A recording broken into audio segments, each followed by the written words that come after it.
Abre aspas, o primeiro jornal multidigital do eixo SP-Rio. Abre aspas.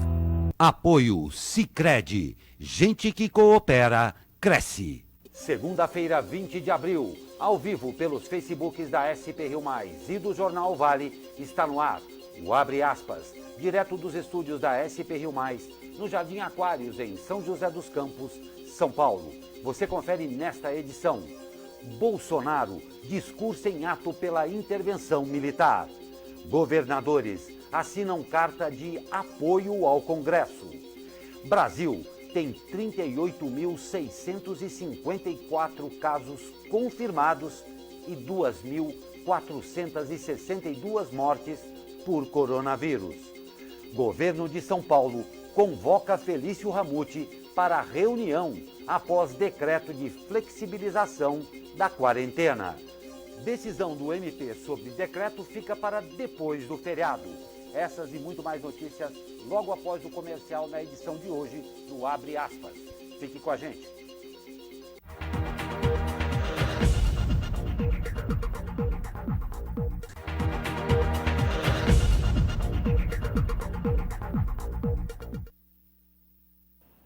Nove horas e 40 minutos, estamos de volta ao vivo com o Abre Aspas desta segunda-feira. Comigo, o jornalista Douglas Cruz. Muito bom dia, Douglas. Muito bom dia, Glauco. Muito bom dia a quem acompanha a gente aí de casa. Lembrando que a gente está ao vivo, já temos várias participações aqui, como da Claudineia Veloso, que manda bom dia, assim como a Márcia Regina, a Marcília Souza, que é a opinião do Gilson Reginaldo e também da Claudineia.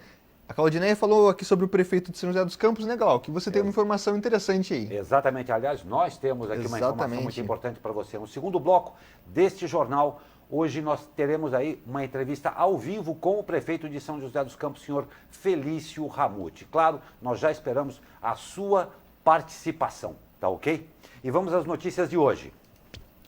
O presidente Jair Bolsonaro discursou ontem em uma manifestação de apoiadores que pediam intervenção militar no Brasil. A manifestação foi em frente ao quartel-general do Exército. Os manifestantes empunhavam faixas e cartazes contra a democracia e proibidas pela Constituição. Eram contra o Supremo Tribunal Federal, contra o Congresso, defendendo intervenção militar e pedindo a volta do AI-5, o ato institucional da ditadura militar que fechou o Congresso, caçou políticos, suspendeu direitos, instituiu a censura à imprensa e levou à tortura e morte de presos políticos. Assim que chegou ao QG militar, Bolsonaro começou a transmitir ao vivo a participação dele em uma rede social. Nem ele, nem os seguranças usavam máscaras de proteção. No discurso, Bolsonaro falou em democracia, mas em nenhum momento condenou esses pedidos proibidos pela Constituição e antidemocráticos. Ele disse que acreditava nos manifestantes. Abre aspas. Eu estou aqui porque acredito em vocês. Vocês estão aqui porque acreditam no Brasil. Nós não queremos negociar nada. Nós queremos ação pelo Brasil. Mas que um direito, vocês têm obrigação de lutar pelo país de vocês, disse o presidente. Pois é, Glauco, o Bolsonaro já deu outro discurso agora cedo aí, na saída do Palácio da Alvorada, né, residência oficial do presidente. Ele parou para falar com jornalistas sobre temas como a crise do coronavírus e sobre a participação dele neste ato de domingo. Ele disse que, vou pegar aqui a frase que ele falou, só um segundo. Ele defendeu ali na saída do Palácio, né, a Suprema Corte e o Congresso aberto e transparente, ou seja, ele mudou um pouco o discurso, lembrando que ontem ele não disse com as certas palavras que defende o fechamento, mas ele estava em uma manifestação que apoiava. Então, nesse momento, na declaração de hoje, ele disse que defende o Congresso e o STF aberto, ele falou isso agora cedo ali no Palácio da Alvorada. Pois é, e em resposta à participação de Jair Bolsonaro no ato, 20 governadores assinaram uma carta em repúdio e manifestando apoio aos presidentes da Câmara, Rodrigo Maia, e do Senado, Davi Alcolumbre. Na carta, os governadores afirmam que é fundamental superar as eventuais diferenças através do esforço do diálogo democrático e desprovido de vaidades. Os governadores que não assinaram foram Gladson Camelli, do Acre, Wilson Lima, do Amazonas, Ibanez Rocha, do Distrito Federal, Romeu Zema, de Minas Gerais, Ratinho Júnior, do Paraná, Marcos Rocha, de Rondônia e Antônio Denarium, de Roraima. E Glauco, só agora eu vou falar a frase aqui exatamente que o presidente falou hoje cedo. Abre aspas para o Bolsonaro, sem essa conversa de fechar. Aqui não tem que fechar nada, dá licença aí. Aqui é democracia, aqui é respeito à Constituição brasileira e aqui é minha casa e a tua casa. Então peço, por favor, que não se fale isso aqui. Supremo aberto, transparente, Congresso aberto, transparente, fecha aspas, afirmou o presidente Jair Bolsonaro. O presidente afirmou ainda que a pauta do ato de domingo não era uma intervenção militar e era a volta do trabalho e a ida do povo para a rua. É bem diferente do que a gente viu nas cartas e cartazes ali que estavam em todo momento, repetidamente, enfatizando o AI-5, né? Vamos ver agora como é que está a repercussão nos outros poderes, né, Glauco? Não tem dúvida. Os ministros do Supremo Tribunal Federal também repudiaram a participação. Luiz Roberto Barroso classificou a manifestação como assustadora. Segundo ele, só pode desejar intervenção militar quem perdeu a fé no futuro e sonha com um passado que nunca houve. Marco Aurélio Melo afirmou que não há espaço para retrocesso e que os ares são democráticos e assim continuarão. Gilmar Mendes disse que invocar o AI-5 e a volta da ditadura é rasgar o compromisso com a Constituição e com a ordem democrática. Pois é, e o balanço divulgado neste domingo pelo Ministério da Saúde, o número de mortes por coronavírus no Brasil chegou a 2.462 mortes, com 38.654 casos confirmados. A taxa de letalidade está em cerca de 6,4%. E o estado de São Paulo tem 1.015 mortes por coronavírus. Elas foram registradas em 93 cidades do estado. A maior parte, 78,7%, na faixa etária de 60 anos ou mais. As comorbidades mais presentes são as doenças do coração, diabetes e as doenças pulmonares. Atualmente, 5.600 pessoas estão internadas com confirmação ou suspeita de Covid-19. Desses, 2.300 estão em unidades de tratamento intensivo. E inscrições para o Corona Voucher não param.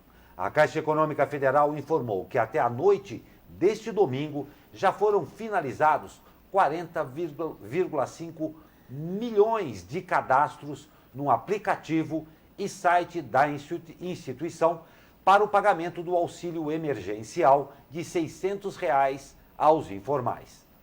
Desse total, o governo já cruzou dados de 23 milhões que fizeram cadastros entre os dias 7 e 10 de abril e já liberou o pagamento para um contingente de 9 milhões de informais. Segundo o balanço da Caixa, 17,9 milhões de pessoas já receberam o auxílio, no valor total de 12,2 bilhões de reais, até às 18 horas deste domingo. A análise dos outros cadastros ainda está sendo feita pela Dataprev e nesta semana deverá ser divulgado mais um lote de pessoas que têm direito ao benefício. Hoje, a Caixa fará o pagamento para 4,2 milhões de trabalhadores não inscritos no cadastro do governo. O valor será acreditado em uma conta poupança digital aberta pelo banco em nome desses trabalhadores. Os recursos poderão ser movimentados através do aplicativo Caixa e o banco ressalta que o saque só poderá ser feito no dia 27. Então, olha aí, quem tem que pagar contas ou realizar transferências bancárias deve usar o aplicativo. Pois é, porque a Caixa teme, né, que as pessoas vão aí massivamente às agências e tem aglomerações, então a Caixa está abrindo uma conta para você digital, então você que se cadastrou e recebeu não precisa criar uma conta, a Caixa já fez isso. Então você pode realizar transferências aí, pagamento de contas gratuitamente no aplicativo da Caixa. Porque o saque vai ser disponível apenas na segunda-feira, dia 27. Glauco, temos várias participações aqui na nossa live. Bom. A Márcia Regina, o Léo aqui, o Celso, o Léo também dando opinião aqui sobre o caso do Bolsonaro.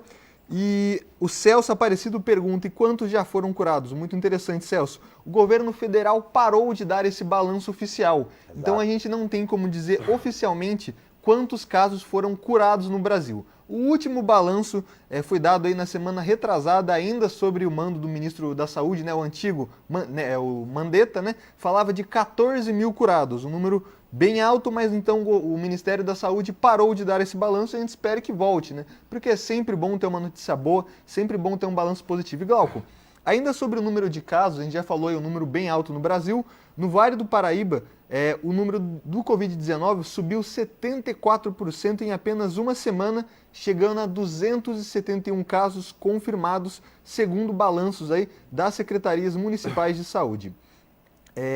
Vamos pegar aqui. São José dos Campos concentra mais da metade de todos os casos, chegando a 143 casos confirmados, seguido de Caraguatatuba com 20, Taubaté com 19, Jacareí com 17, São Sebastião com 16, Igaratá com 10 e Pindamonhangaba com 9.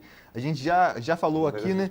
Expressivos. A gente já entrevistou na semana passada aqui o prefeito de Caraguatatuba e o que surpreende a gente aqui é que São José dos Campos, Taubaté e Jacareí são as três principais, as maiores cidades do Vale, e Caraguatatuba, que está aí em sexto ou sétimo como maior cidade do Vale, toma a segunda liderança, o que preocupa aí no número de casos por habitantes, né?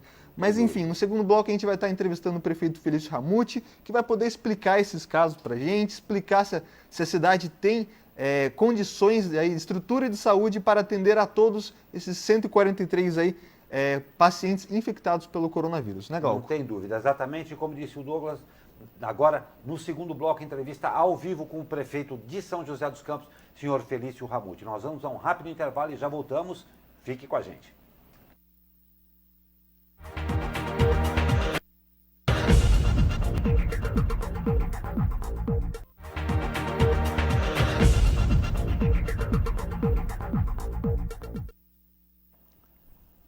Nove horas e 53 minutos, estamos de volta com abre aspas desta segunda-feira. E a Justiça deixou para depois do feriado a decisão que pede a suspensão do decreto de flexibilização da quarentena em São José dos Campos. A Prefeitura assinou um decreto no dia 17 que altera as regras de quarentena na cidade a partir do dia 27. Porém, já no domingo, o Ministério Público da cidade pediu a suspensão do decreto. A Justiça respondeu dizendo que a ação só será analisada na quarta-feira, quando termina o plantão do feriado prolongado de Tiradentes. O juiz Marcos Augusto Barbosa dos Reis, responsável pelo plantão judicial, decidiu que não há necessidade de tramitação urgente, uma vez que o decreto só passará a valer no dia 27. O Ministério Público entende na ação que o decreto de Felício Ramute está em desobediência ao decreto do governador João Dória, que estendeu a quarentena estadual até dia 10 de maio. Já o prefeito afirma que a ação foi elaborada apressadamente, sem levar em conta dados apresentados pelo Executivo para embasar as medidas. O Paço também questionou o fato da ação ter data de 16 de abril, sendo que o decreto foi publicado um dia depois. Sobre esse impasse entre o decreto estadual e o municipal, o governo do estado agendou uma reunião com o prefeito de São José dos Campos, Felício Ramute, para tentar convencê-lo a voltar atrás no decreto que flexibiliza as regras de isolamento e manter as medidas de quarentena do governador João Dória. O debate está agendado para quarta-feira, dia 22. De acordo com o secretário de Desenvolvimento Regional do Estado, Marcos Vignoli. A ideia do governo é apresentar dados detalhados da pandemia do novo coronavírus ao prefeito. A tendência é que profissionais de saúde, tanto do governo estadual quanto do municipal, participem da reunião. E nós já estamos em contato com o senhor prefeito de São José dos Campos. Senhor Felício Ramute, muito bom dia. Bom dia, Glauco, bom dia aos ouvintes da SP Rio, é um prazer estar aqui com vocês. Senhor prefeito, o Ministério Público da cidade fez pedido aí à Justiça para barrar esse decreto dia 27, porque entende exatamente que a Prefeitura não pode sobrepor o decreto estadual de quarentena. Como o senhor e sua equipe jurídica analisam aí essa questão? Muito bom dia. Bom dia. Olha, o isolamento seletivo tem como base a responsabilidade individual.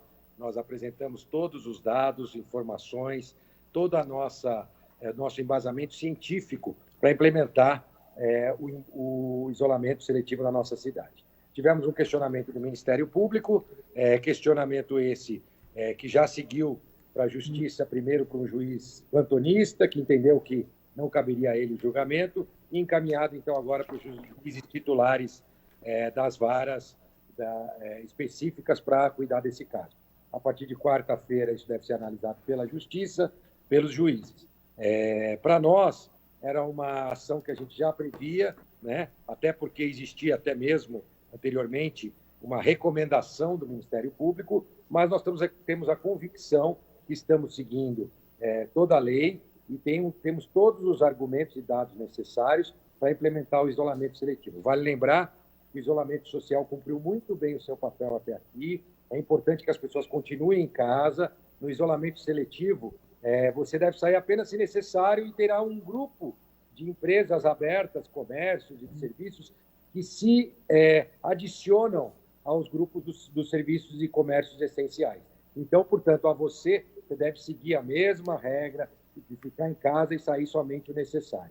Olha, nossa equipe jurídica, então, já previa essa ação e, portanto, já tem todos os argumentos necessários para defender a cidade que entende que, nesse momento, é importante o isolamento seletivo. Perfeito. Senhor prefeito, muito bom dia. Aqui é o Douglas, tudo bem? Perfeito. O Ministério Público entende que essa decisão da Prefeitura não pode sobrepor a decisão estadual. Segundo o secretário Marcos Vignoli do Governo do Estado, o Governo do Estado vai ter uma reunião com o senhor no próximo dia 22, na quarta-feira. O que o senhor espera dessa reunião e, de acordo com o que o Estado falar, a decisão da Prefeitura pode mudar? Então, vamos lá. Tudo bem, Douglas? Bom dia. São duas frentes, né? Uma, a questão jurídica, está sendo defendida e será defendida pelo nosso grupo jurídico, que trabalha na Secretaria de Apoio Jurídico, hoje da nossa secretária Melissa Pulici. Ela é a responsável por cuidar deste processo, que deve seguir algumas etapas. Pede-se, então, uma liminar para suspender essa volta. Nós esperamos que os juízes não concedam e depois nós vamos discutir o mérito dessa ação. Nós temos a convicção, e eu tenho a convicção, de que isso é o melhor para a cidade. Por isso, nós vamos cumprir todas as etapas necessárias. Agora, em relação ao diálogo, todos que me conhecem sabem que eu sempre gosto de olhar no olho, conversar com as pessoas, escutar todos os lados para tomar minha decisão. Eu já estive, né, no Palácio dos Bandeirantes antes mesmo do decreto, e antes até do que o decreto do governador. Se eu não me engano, foi quarta ou quinta-feira da semana passada. Levei ao vice-governador, ao secretário Vignoli, os nossos planos e por que a gente entendia que era o momento do isolamento seletivo na nossa cidade. Na sequência, o nosso governador Dória fez a sua coletiva, anunciou a continuidade do isolamento social, né? E o que a gente defendia é que houvesse uma forma de cada cidade, com seus indicadores, poderem optar pelo tipo de isolamento que gostariam de executar. Claro, a Grande São Paulo, os municípios do ABC passam por uma situação completamente diferente da situação de São José dos Campos. Nós temos muitas informações, muitos dados. Por exemplo, ontem, eu vi, não sei se vocês já noticiaram aí, que o governador de Nova York fará uma pesquisa exatamente igual à pesquisa que nós fizemos aqui de índice de contaminação. Então, são muitos números, dados técnicos, científicos, para comprovar o porquê de nós darmos esse passo em relação ao isolamento seletivo. Quanto à conversa com o governo, ontem mesmo eu conversei com o vice-governador Rodrigo Garcia, conversei com o Vignoli, e nós vamos sim conversar. O que nós pedimos é os dados do Estado que mostram uma posição diferente da posição de São José dos Campos. Então, por exemplo, aqui em São José dos Campos nós temos um prazo médio de internação de 5 dias na UTI.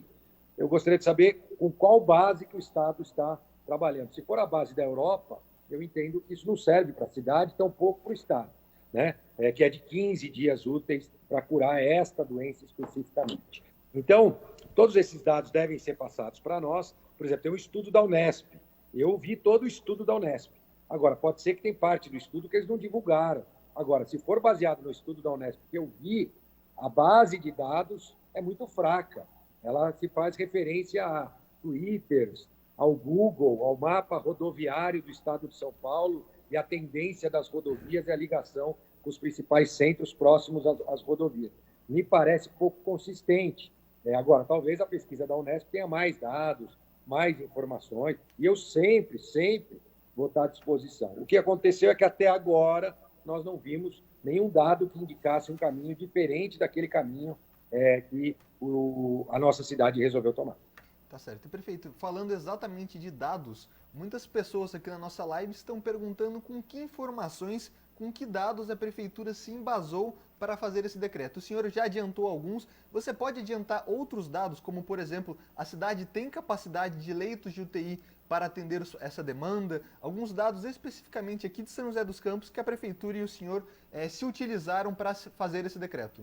Olha, excelente colocação, é importante a gente esclarecer sempre, claro, na nossa coletiva a gente passou, mas muita gente não teve a oportunidade de acompanhar, então vamos repetir alguns dados que nós expusemos na nossa coletiva.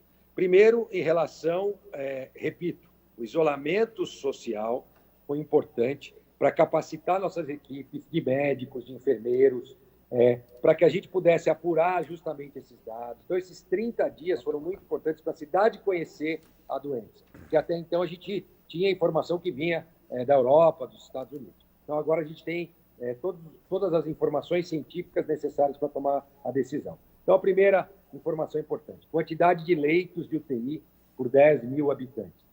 São José tem 3,8 leitos de UTI a cada 10 mil habitantes. Para vocês terem uma ideia, a Alemanha, quando começou a epidemia na Alemanha, que é um case de sucesso, é o melhor case da Europa, pelo menos do lado, não do lado oriental, do lado ocidental, na Alemanha ela tinha 3 leitos de UTI, nós temos 3,8. Além disso, na França, na Itália, menos de 1 leito de UTI quando começou o Covid, deu todo aquele problema. Então, esse é um dado muito importante da condição de atendimento. Mas não é só isso. Nós criamos a infraestrutura no Hospital Municipal, né? O percentual de leitos ocupados, tanto leitos de UTI quanto leitos de enfermaria. Então, isso a gente já divulga no nosso boletim. E a gente é pessimista no boletim, porque a gente só divulga o percentual baseado nos leitos exclusivos para Covid. A gente não divulga esse percentual baseado em todos os leitos da cidade, propositalmente, porque nós queremos sempre ter um respaldo e uma folga de atendimento para o cidadão. Então, 22% se considerar os leitos exclusivos do Covid e por volta de 8% se a gente considerar os leitos totais de UTI da cidade. Portanto, também um dado muito importante. A nossa pesquisa de contaminação. Então, foi uma pesquisa também feita de forma científica, estatística, onde a gente fez uma amostragem da cidade, da população da cidade, 450 entrevistas, e após as entrevistas, o teste rápido. Constatamos que 3%, no mínimo, 3,11% no mínimo, da população da cidade já criou o anticorpo. Com isso, se a gente considerar o número de habitantes, dá aproximadamente 22 mil habitantes, na pior das hipóteses. Senão poderia ser até um pouquinho mais, mas vamos permanecer nos 22 mil habitantes. 3% de contaminação equivale aos 22 mil habitantes, e 3 mortes. Isso dá 0,015 de taxa de mortalidade, muito abaixo do que das outras cidades. Essa taxa de mortalidade pode ser até que tenha uma variação, já que a gente está aguardando exames antigos de óbitos, né, que a gente ainda não tem o resultado se era ou não o Covid. Estamos aguardando o exame do governo do estado. Então, todos esses números, os EPIs, estoque de EPIs, as cidades têm estoque de EPI? A resposta é sim, temos estoque de EPI. Agora também compramos 100 mil máscaras de tecido para a população poder usar. Então, nós vamos distribuir no transporte público, se não a partir de sexta-feira, a partir da própria segunda-feira da semana que vem. Então, a cidade tem vários números, vários indicadores, as curvas comparativas da doença na Alemanha, nos Estados Unidos, e o comparativo da doença no Brasil e ainda em São José dos Campos. A taxa de mortalidade do Brasil está muito abaixo do resto do mundo. 9 óbitos por cada 1 milhão de habitantes. Se isso valesse para São José, nós teríamos tido aproximadamente 7 óbitos. Ainda estamos com os 3 óbitos aguardando a confirmação de outro. Então, se ainda assim mais 4 óbitos forem confirmados, nós teríamos então 7 óbitos dentro da média do Brasil. No estado de São Paulo, esse número é por volta de 18 a 19 óbitos por cada 1 milhão de habitantes. Então, também, ainda assim, nós estaríamos dentro da média. Portanto, a gente tem todos os dados necessários para que isso possa ser implementado. Perfeito. E dentre esses dados, o senhor vem descartando aí a criação de um hospital de campanha aqui na cidade. Então, o senhor tem informações que São José tem leitos de UTI suficientes para atender essa demanda. E em um caso de aumento de casos, a prefeitura cogita usar os UTIs aí de hospitais particulares? Porque a gente sabe que uma leve demanda da população não está... esses leitos não são para o SUS, são para os hospitais particulares. A prefeitura cogita ou conta também com esses hospitais particulares? Essa é outra característica da nossa cidade. Diferente do resto do Brasil, São José tem 60% da população que usa a rede pública e 40% que usa a rede privada. Então, está quase meio a meio. Já tivemos até meio a meio. Com a crise, muitas pessoas deixaram de ter o plano de saúde. Então, 60, 40. E as UTIs estão distribuídas dessa forma. Nós temos aproximadamente 55% das UTIs no poder público e 45% delas estão na rede privada. Então, a gente não vê a necessidade, por enquanto, dessa utilização. Ao contrário, hoje, os hospitais particulares é que tem mais gente internada do que nos hospitais públicos da cidade. Então, a gente está vendo justamente o contrário em relação a isso. Essa tendência pode mudar, mas a quantidade de leitos disponíveis públicos em São José já é o suficiente para atender esses 60% da população. Prefeito, agora falando exatamente sobre o decreto, né? Muitos internautas estão perguntando para a gente aí o que pode abrir, o que não pode abrir. O senhor pode dar um breve esclarecimento do que pode abrir, se vai ser necessário obrigatoriamente usar máscaras dentro desses comércios? Apenas um breve relato aí do que prevê esse decreto aí que vai entrar em vigor no dia 27. Vou procurar ser bastante objetivo. Nosso objetivo aqui sempre é preservar vidas. E o decreto impõe uma série de regras, inclusive até mais rigorosas do que hoje nos estabelecimentos essenciais. Nós implementamos também a escala, o escalonamento da entrada. Então, qualquer estabelecimento, essencial ou não, agora, se tiver mais de 40 funcionários, tem que escalonar a entrada. Um grupo, por exemplo, entra às 8, outro grupo entra às 9. Então, isso nós ampliamos ainda mais a nossa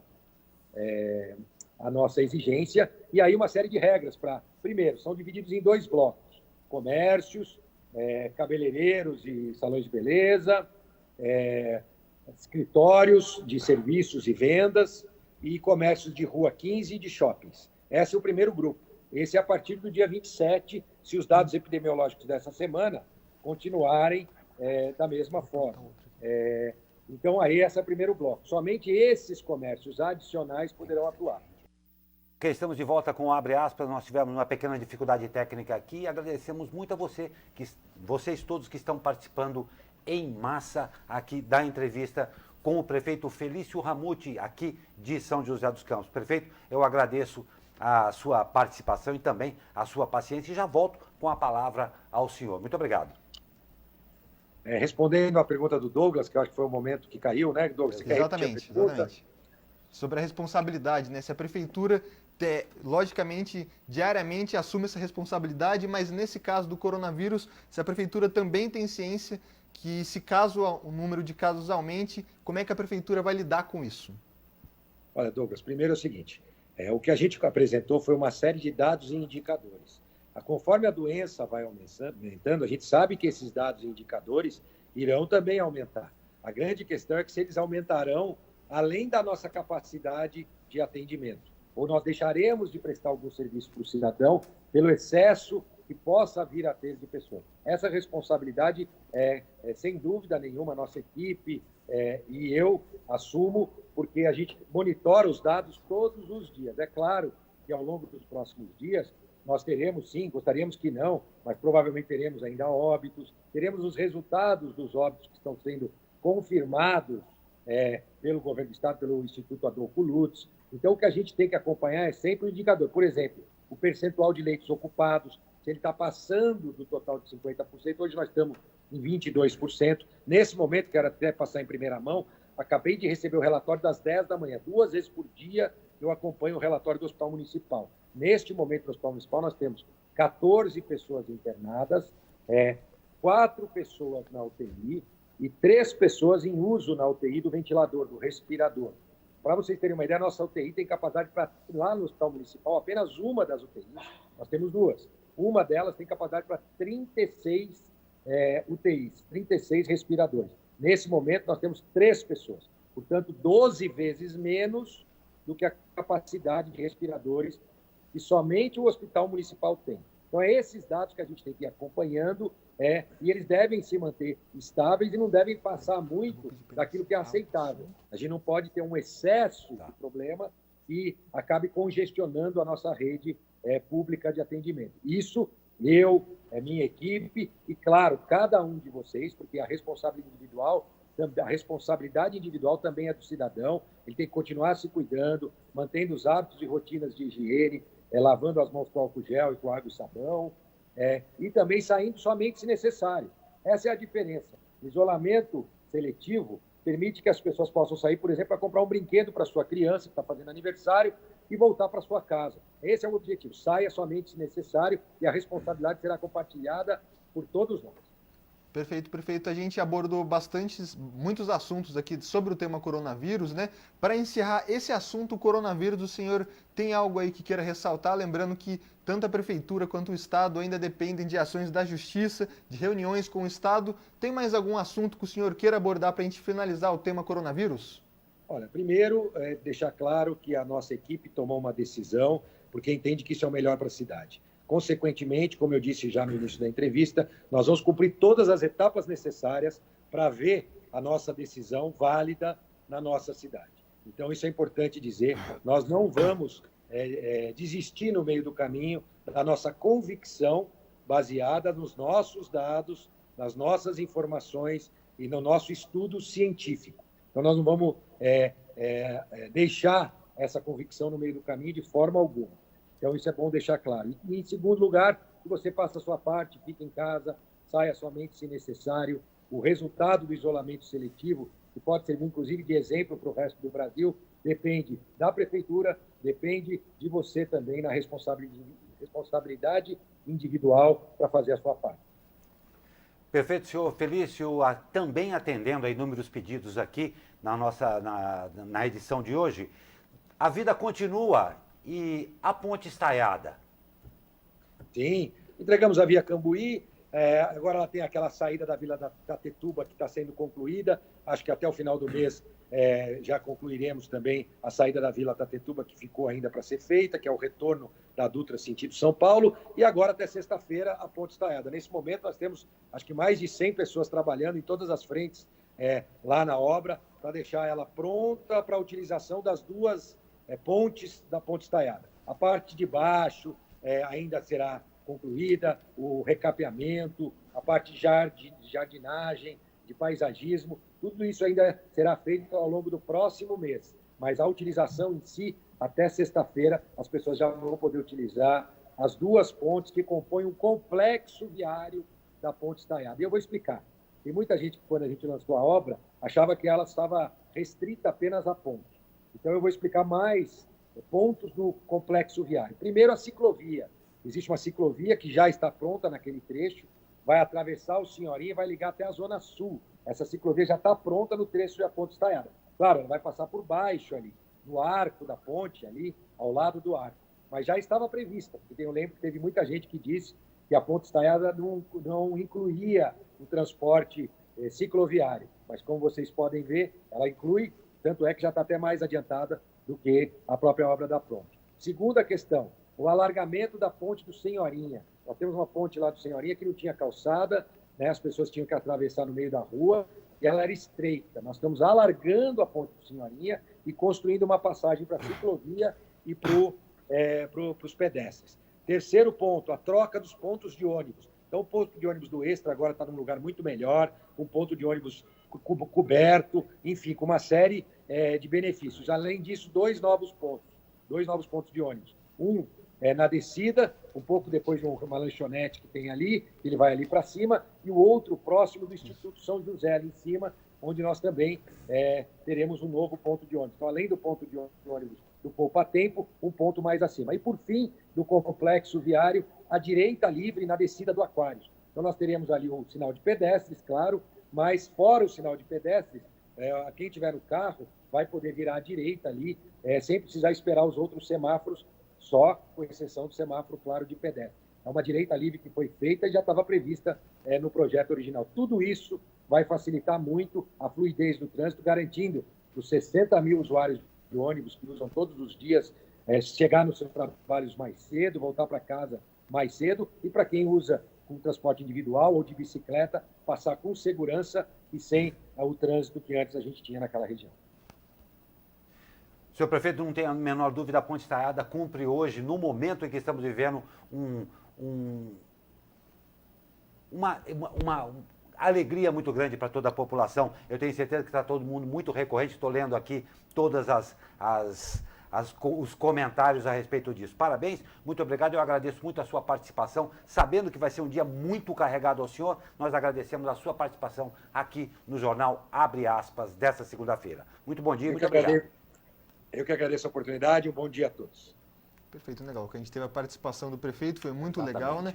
Ele deu vários trechos aí para quem quiser acompanhar depois em casa, né? Ele falou como, por exemplo, sexta-feira a prefeitura vai começar a distribuir cerca de 100 mil máscaras no transporte público. Perfeito. Detalhou pontos do que pode abrir e o que não pode abrir no comércio. Detalhou também que a prefeitura aguarda essa decisão judicial, né?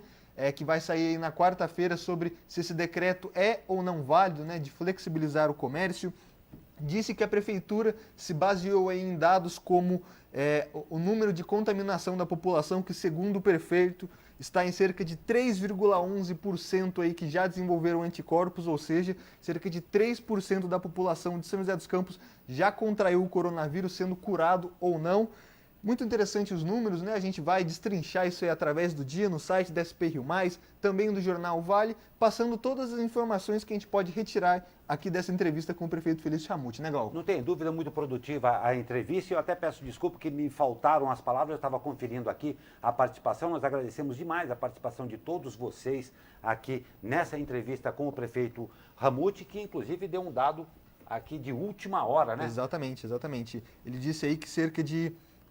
Deixa eu só pegar aqui, que a UTI de São José dos Campos conta com mais de 36 leitos, ele deu um número exato que eu não sei de cabeça sobre o índice de leitos da UTI, mas durante o dia você pode pegar todas as informações aqui no site da SP Rio+, porque a gente sabe que ao vivo nunca é fácil, né? Então a gente vai destrinchando tudo que a gente falou aí em quase 30 minutos de entrevista com o prefeito. Não tem dúvida. E olha só, pesquisadores da Unicamp criaram um mapa que mostra os casos confirmados de coronavírus bairro a bairro em São José dos Campos.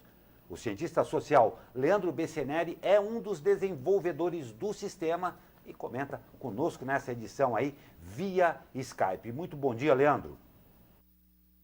Olá, amigos da SP Rio+. No último sábado eu divulguei um mapa dos casos de coronavírus pelos bairros de São José dos Campos. Para fazer esse mapa, eu utilizei os dados da Prefeitura, os dados do boletim epidemiológico que a Prefeitura Municipal divulgou na última sexta-feira. Eles divulgaram a lista de bairros e o número de casos por bairros na nossa cidade.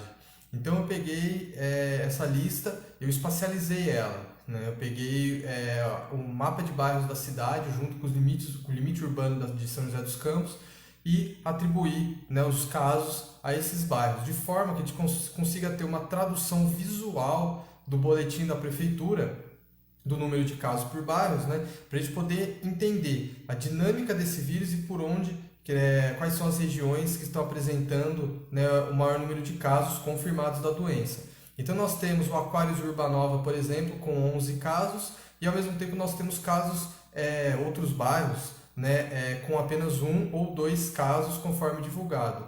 O que é interessante notar, né, como vem sendo notado e como vem ocorrendo no Brasil todo, é que os casos eles se iniciam nas regiões mais ricas da cidade. Então, por exemplo, a gente vê o Aquários e Urbanova, né, Vila Diana, Vila Ema, Jardim Satélite, Bosque dos Eucaliptos, e a gente vê que depois ele começa a se espalhar, como é o caso da cidade de São Paulo hoje, para as áreas periféricas. E nós já temos casos nas áreas periféricas de São José dos Campos, como, por exemplo, no Bosque dos Ipês e no conjunto residencial Eumano Veloso.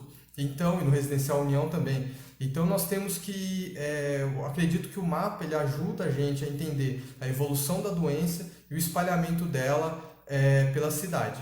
E também, conforme a prefeitura for divulgando esses dados de casos confirmados por bairros, eu irei continuar produzindo esses mapas e eu espero que eles sejam úteis tanto para a população quanto para o poder público, porque ele mostra a forma como o vírus está se espalhando na nossa cidade. E é muito importante, eu gostaria muito de ressaltar esse ponto, né, que é muito importante que a prefeitura continue divulgando os dados por bairros e possibilitando esse tipo de análise interurbana, né, do espalhamento da doença. Muito obrigado. Você ouviu aí a opinião do comentarista convidado, o cientista social Leandro Bessenelli. Nós vamos para um rápido intervalo, na volta mais notícias e o tempo. Até já.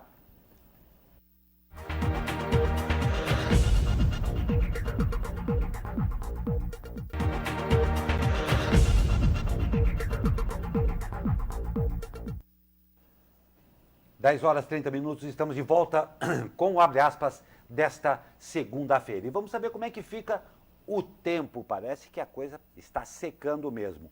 Fala, meu amigo Caio Souza, muito bom dia. Fala, Glauco Turzi, muito bom dia. A semana começa com tempo estável aqui na nossa região.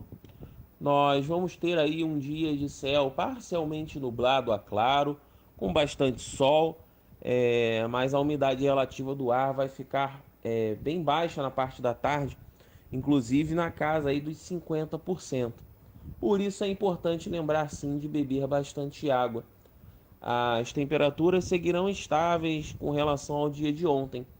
Máxima de 26 graus no Vale do Paraíba, 25 no litoral, 25 também em São Paulo e 21 na Serra da Mantiqueira. A tendência é de que essas condições permaneçam aí ao longo de toda a semana aqui na nossa região. Caio Souza, direto da sala de operações do Tempo Vale, para o jornal Abre Aspas.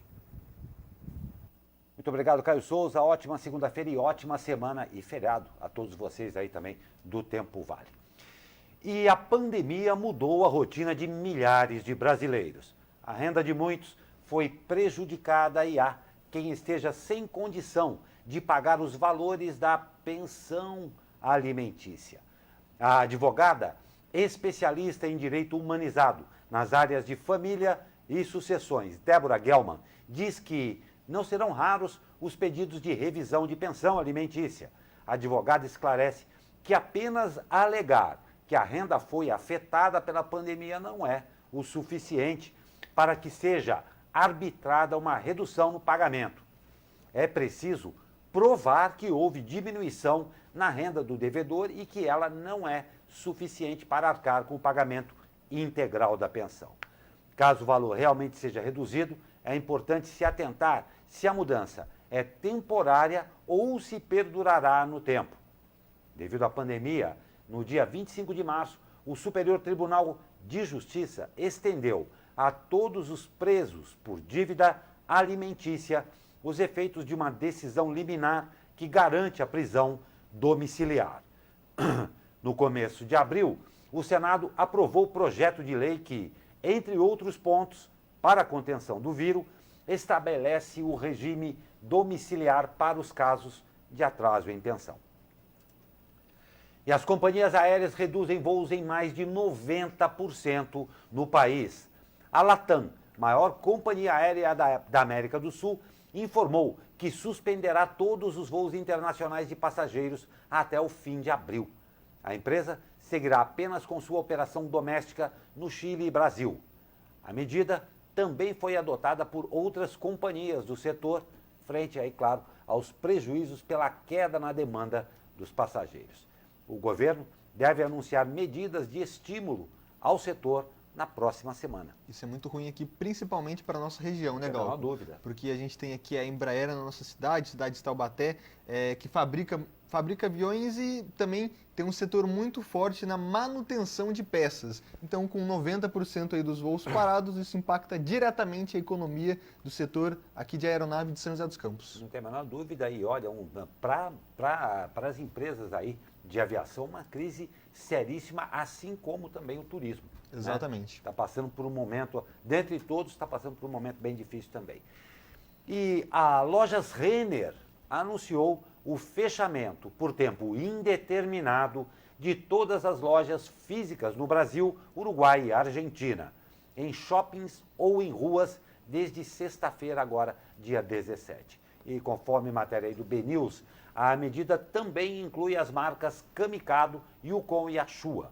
De acordo com a companhia, as lojas online no Brasil continuam funcionando com um número reduzido de colaboradores apenas para prestar serviço.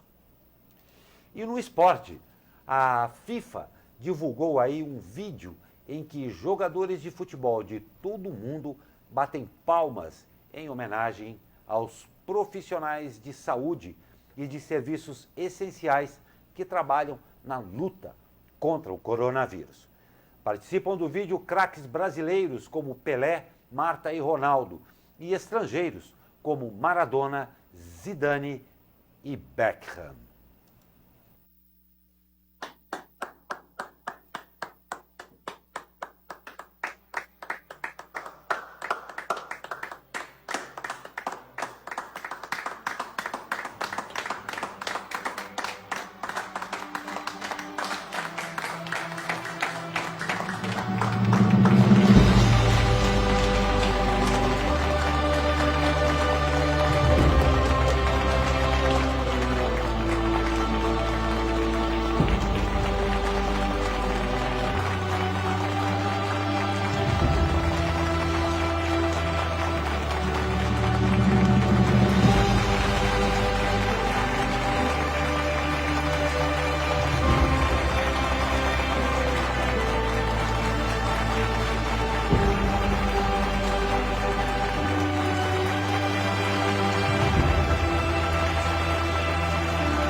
Pois é, muito bacana mesmo. E olha, toda e qualquer homenagem aos profissionais de saúde, essa altura do campeonato, é pouco. Não é, Douglas? Com certeza. Nesses últimos dias a gente tem falado que não tem o que falar do esporte aqui na região, no Brasil, no mundo, né? Porque o esporte, assim como vários outros setores, está parado. Então, mais do que justo aí a FIFA fazer a homenagem para quem está trabalhando, né? Para os profissionais de saúde, para quem está na linha de frente do combate ao coronavírus. E a gente sempre gosta de encerrar o jornal, né, Gal? Com uma boa notícia, com uma mensagem de esperança, de fé, porque a gente vai passar por isso aí. Não tem a menor dúvida, e nós aqui, todos da redação, nós que estamos aqui também na linha de frente, a nossa homenagem a todos os profissionais de saúde. Obrigado e parabéns. Douglas, muito obrigado por mais uma participação, e vamos nós agora só para... Quarta-feira. Quarta-feira, porque Exatamente. Amanhã teremos aqui uma breve pausa que usaremos com certeza para fazer toda a higienização em casa e dar um trato por aqui também, né? Exatamente, mas para você que está em casa aí, o site da SP Rio, do Jornal Vale, vai estar funcionando normalmente, as notícias não param, né? No feriado, o jornal vai dar uma leve pausinha, mas na quarta-feira a gente está de volta, você pode ficar ligado aí dentro do site da SP Rio+, né, Gal? É isso aí. Uma ótima segunda-feira para você, um bom feriado, fique em casa, tome cuidado e até quarta-feira com mais um Abre Aspas. Até lá.